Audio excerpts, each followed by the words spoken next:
Okay friends, ఈరోజు నేను మీకు మంచి స్టోరీ ఎక్స్ప్లెయిన్ చేద్దాం అనుకుంటున్నా. చాలా బాగుంటుంది స్టోరీ. మీరు మధ్యలో స్కిప్ చేయకుండా మొత్తం ఎండ్ వరకు ఈ వీడియో చూడండి. 100% ఈ స్టోరీ అనేది మీకు నచ్చుతుంది. ఈ స్టోరీ మీకు నచ్చిందంటే లైక్ చేయండి, షేర్ చేయండి. తర్వాత నా ఛానల్ని సబ్స్క్రైబ్ కూడా చేసుకోండి, ఎందుకంటే నాకు సపోర్ట్ దొరుకుతుంది. నేను మీకు ఇట్లాంటి స్టోరీస్ కానీ మంచి ఒక ఇన్ఫర్మేషన్ నేను తీసుకురావడానికి నాకు అవకాశం ఉంటుంది అనమాట. ఓకే, లేట్ చేయకుండా మనం స్టోరీలోకి వెళ్ళిపోదాం. ఒక వ్యక్తి దగ్గర ఒక గాడిద ఉంటుంది, ఎద్దు ఉంటుంది ఒకటి, తర్వాత ఒక గాడిద ఉంటుంది. రోజు ఎద్దుని తీసుకెళ్ళి పనులు చేయించుకుంటాడు, ఆ వ్యవసాయం చేయించుకుంటాడు అనమాట యజమాని. ఏంటంటే రోజు నాగలి కట్టడం, తర్వాత బండి కట్టడం అట్లాంటివి చేసి దాంతో ఏమైతే పని చేయించుకోవాలో ఆ ఎద్దుతో చేయించుతున్నారు అనమాట. అట్లా రోజు కంటిన్యూ జరుగుతూ ఉంటుంది, ఎద్దు పని చేస్తూనే ఉంటుంది.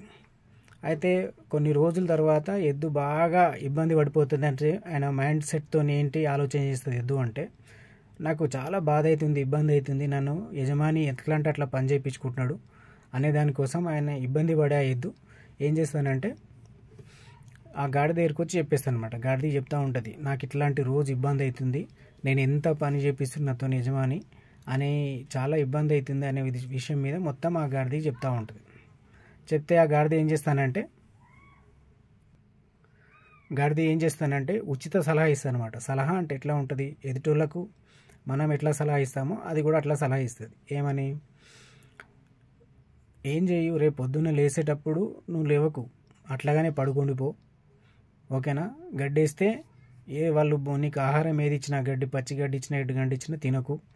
తర్వాత ఏ పని చెప్పినా ఆ కాని కింద తీసేయి, మొత్తం మొండికేసేయి అని చెప్పేస్తుంది. మళ్ళా పడుకోపో, అట్లనే పడుకుండిపో, నీకు ఇబ్బంది కాకుండా నువ్వు మంచిగా నాలేక హ్యాపీగా ఉండగలుగుతావు అని చెప్తుంది. సరే అని చెప్పేసి ఏంటంటే తెల్లారి లేచిన తర్వాత యజమాని వచ్చి అది లేపుతూ ఉంటే పని వాళ్ళు వచ్చి ఎద్దును లేపుతుంటే లేవకుండా దాన్ని అట్లనే ఉండిపోతుంది అనమాట.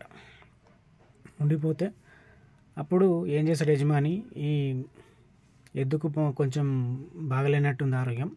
సరే, ఇప్పుడు మనకు పని అయితే ఒడవాలి కదా, ఈ గాడిదని తీసుకెళ్ళి ఈ ఎద్దుకి ఎట్లాంటి అయితే పని చేయించినామో అట్లాగే అని చెప్పింది.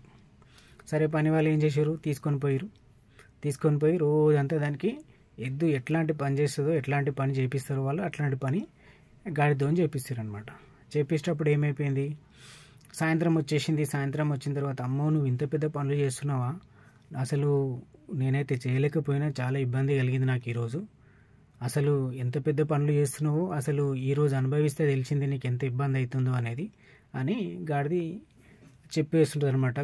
ఎద్దుతో చెప్తూ ఉంటుంది. ఎద్దు ఏం చేస్తుంది, నాకైతే ఈరోజు బాగుంది, చాలా బాగుంది, నువ్వు చెప్పినట్టు చేయడం వల్ల నువ్వు నాకు మంచి సలహా ఇచ్చినావు అని చెప్పి ఎద్దు చెప్తూ ఉంటుంది.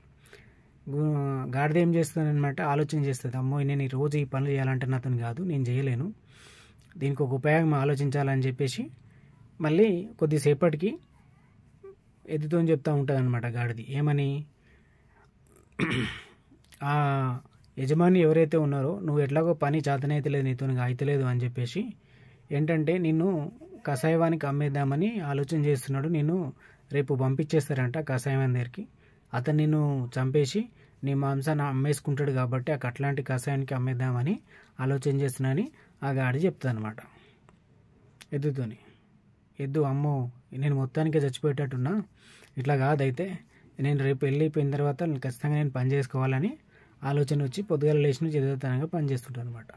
దీన్ని బట్టి అర్థమైంది ఏంటంటే, ఎదుటోని వ్యక్తి సలహాలు వింటే మనకి ఇబ్బంది అవుతుంది అని అంటే కొంత అవుతుండొచ్చు, కాకపోతే ఎదుటోని మాటలు విన్నామంటే మొత్తాన్ని కూడా ఖరాబ్ అయ్యే ఛాన్స్ కూడా ఉంటుంది. అందుకని ఎవరితో ఎంతవరకు మాట్లాడాలి, ఏంటి, ఎవరి మాట ఎంతవరకు వినాలనేదే దాన్ని బట్టి మీరు మసులుకోవాలి తప్ప ఏదో ఇష్టం ఉన్నట్టుగా ఎవరిని సలహాలు పడితే వాడిని పాటిస్తే లాస్ట్కి ఇట్లాంటి సిచ్యువేషన్ జరుగుతుంది అనమాట. ఓకే.